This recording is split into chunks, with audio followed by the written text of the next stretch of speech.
So I will admit right up top that I wasn't looking forward to the new He-Man movie, Masters of the Universe. I mean, the first trailers looked kind of cheesy, and honestly, I was already in high school when He-Man blew up as a Saturday morning cartoon. So I'm not really nostalgic for the property there.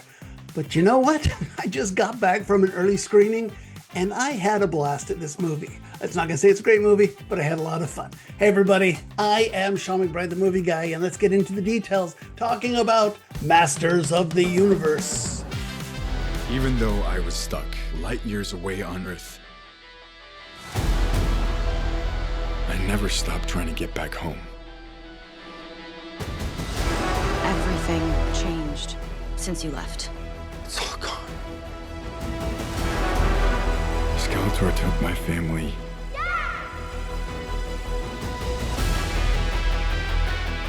And he destroyed our world. Masters of the Universe starts off in the fantasy kingdom of Eternia, where young Prince Adam is suddenly sent to Earth in exile because the skull-headed villain Skeletor is attacking. Fast forward 15 years, and now Adam, played by Nicholas Galitzine, is still on Earth and working as a human resources office drone. It's kind of a funny running joke because He-Man, the cartoon, which is all about muscles and fighting for what's right, but in this movie, he has to start off as a corporate HR guy, so he's speaking office speak and talking about conflict resolution.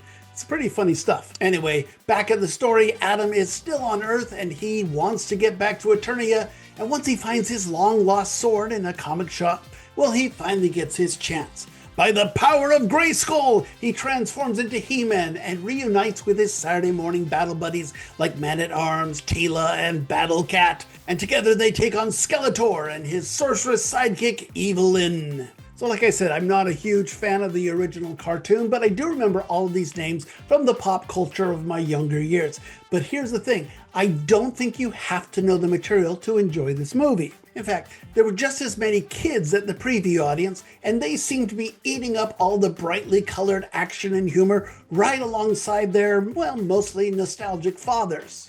Like I said at the top, it was a very fun preview screening, only marred by the one father who showed up with his kids there, and he was dressed as He-Man.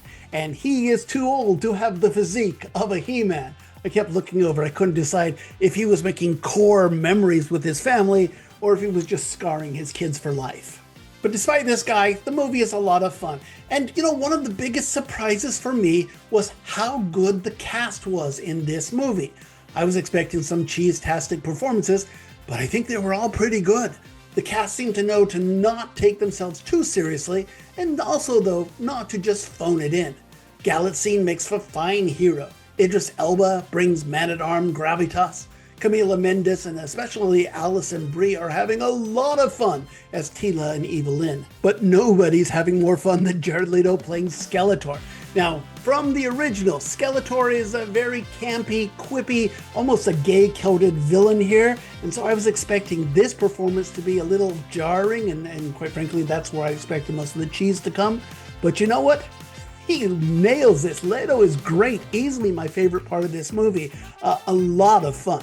Now, I'm also a fan of how this film looks, at least once we get to Eternia. It takes a little too long to get there, but hey, credit director Travis Knight, whose background is in animation, and you can tell. He made sure that this movie has a larger-than-life feel of a Saturday morning cartoon brought to real life.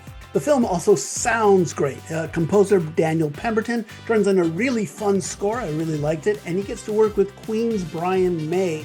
He gets to shred on some of the music here, so that's kind of fun too. And mix that in with a lot of fun nostalgic needle drops from my younger days.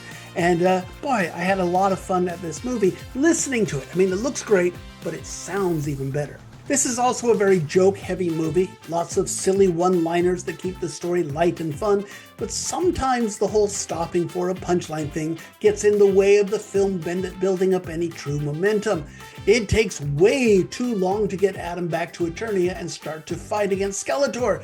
This movie runs 2 hours and 20 minutes. I mean, the original Saturday morning shorts were only 20 minutes. Come on, this is way too long. So look, Masters of the Universe does take a while to get going, and it's definitely too long, and it can be a little cheesy at times, Plus the action is fine, but nothing truly special. Still, I credit the director and the cast for making a very fun movie with great visuals. Yeah, I'll admit it, a nice sense of nostalgia for those of us in a certain age group. It's silly, doesn't take itself too seriously, and a lot of fun. At least I and those around me seem to be having a lot of fun. So I give Masters of the Universe 2.5 stars out of 4. So I will admit that while I ragged on the guy who dressed up as He-Man, I think that's kind of a lot of fun, and I would go see this one in theaters on opening weekend, where people will be excited, and the ones who are excited enough to get dressed up will show up, plus a lot of kids with plastic swords. Look, you're probably going to get smacked by a toddler with a plastic sword coming out of the movie here, but that's part of the magic of this film. I had a lot of fun with the audience experience as well as in the movie itself. But hey, that's me. What'd you think? Did you go see it this weekend? Did you have as much fun? Did anybody hit you with a plastic sword? Comment below. Don't forget to subscribe to my channel so you get my reviews just as soon as they drop. And of course, check out the podcast. Every week we talk about all of the week's big new movies in far greater detail. Just search for 2 Movie Guys wherever you get your podcasts. So Masters of the Universe was a pleasant surprise for me, but that's probably because it's the film that honestly I was looking forward to the least of all of this weekend's new crop of movie releases. There's a new John Carney movie. I love his films. And there's also a new Scary Movie, the comedy about scary movies. So we'll talk about those coming up next. We'll see you then. Bye.